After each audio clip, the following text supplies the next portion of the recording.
السلام عليكم. Guritaanka badda lagu magacaabo Aral waxaan filayaa wax badan inaan ka hadlay ama aan dhowr video iyo qoraal ku soo qaaday arrimo ku saabsan guritaanka badda Aral. Laakiin dadka qaar ayaa iga dalbaday in aan macluumaad badan ka keeno guritaanka iyo sababta keentay in ay gurto badda Aral. waxaan adeegsan doonaa ama isticmaali doonaa Google Earth iyo sawirada ay qaadeen dayax-gacmeedyada farqiga u dhaxeeya markii hore iyo xilligan sida ay tahay badda.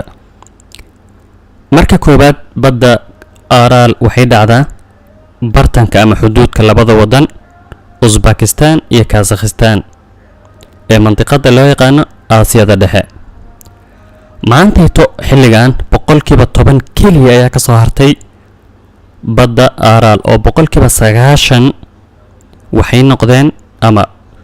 waxay noqotay baddaas saxaro oo way gurtay. badka badda Aral inta aynan gurin wuxuu ahaa 68,000 oo kiiloomitir square ah, taasoo ka dhigan inay ka weyneyd wadamada qaar. dheerar ahaan waxay ahayd 428 kiiloomitir waa dheerarka, ballacana 284 kiiloomitir. haddii aad fiiriso sawirada dayax-gacmeedyada ay qaadeen, dabcan waxaa si toos ah kuugu muuqanayo farqiga weyn ee u dhaxeeyo maanta iyo sidii markii hore ay ahayd. 1969kii ayaan filay inay ahayd, waxay ahayd badaha ugu weyn nooceedoo kale badaha ah, yacni badaha xiran sida badda Arashan haddaan ka hadlayno, badda Qazwiin, Bahr al-Mayit ee ku taalo Falastiin iyo Urdun dhexdooda. haddaba sababta keentay maxay tahay in ay gurto badda Aral oo ay noqoto Sahara?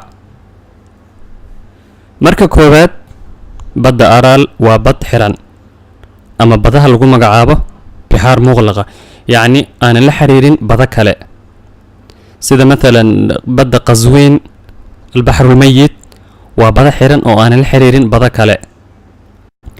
sababta keentay in ay baddu gurto waxaa jira laba webi oo ku shubo biyaha badda Aral oo lagu kala magacaabo Amur Darya iyo Sir Darya.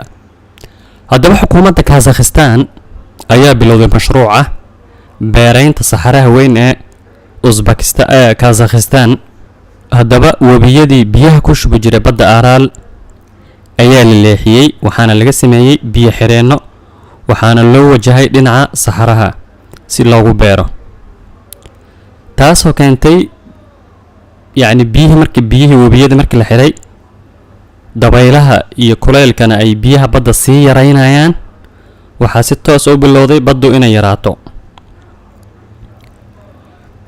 yacni inkastoo xukuumadda iyo dadka Kazakhstan ay ka faa'iideen webiyadaas la leexiyey oo yacni Kazakhstan hadda waxaa weeye wadamada adduunka koow ka ah soo saaritaanka ama wadamada ugu horeeya ku jirtaa suufka dharka laga sameeyo, waxaana sabab u ah kadib markii la leexiyey biyaha webiga ku shubi jiray badda Aral ee keenay in beero la beero.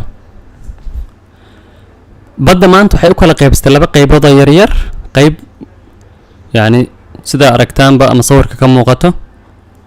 marka waxaan filayaa in aan inkastoo macluumaad iska yaryihiin in wax idinkaga kordheen badda